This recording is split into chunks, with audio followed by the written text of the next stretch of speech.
Salut à tous et merci de me joindre.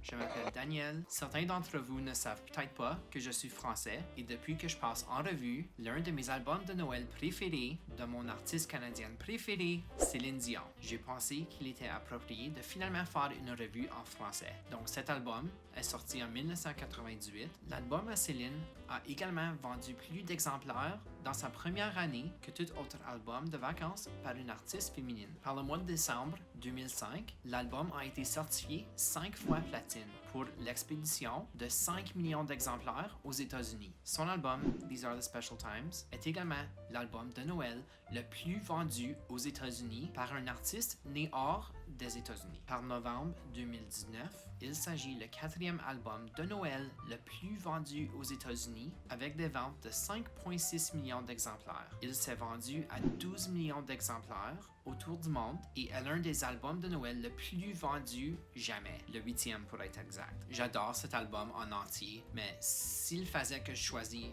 une ou deux chansons, je devrais dire Ne garde pas tout pour Noël. Une autre année s'est écoulée, écrit par Bryan Adams, un autre artiste canadien, et aussi il faut que j'inclue sa version de Feliz Navidad. Cette chanson est tellement amusante. Cet album est à la fois classe et classique. Elle chante avec Andrea Bocelli et chante également Les Cloches du Hameau, qui a un son tellement classique. Cette chanson me fait penser au Noël de mon enfance. Aller à la messe de minuit avec mes grands-parents, impatient pour la visite du Père Noël, sachant qu'il s'en venait bientôt. L'écoute de cet album sur vinyle ajoute vraiment au son classique que je suis certain que Céline voulait que cet album possède. Moi, quand j'écoute la musique de Noël, j'apprécie vraiment un son classique par rapport à un son moderne. C'est juste moi. Pour moi, la nostalgie est la clé de Noël et cet album vous donnera exactement cela. Je vous recommande vivement de l'écouter sur vinyle. Parlant de la nostalgie, elle chante la berceuse de Bram, à moitié en anglais et à moitié en français. C'est la nostalgie garantie pour tout le monde, j'en suis sûr. Donc je dois noter ce record,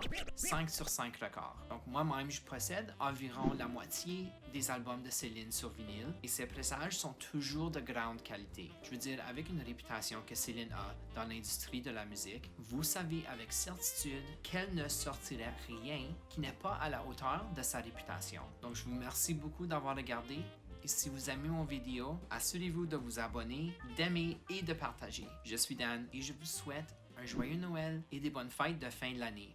Merci beaucoup.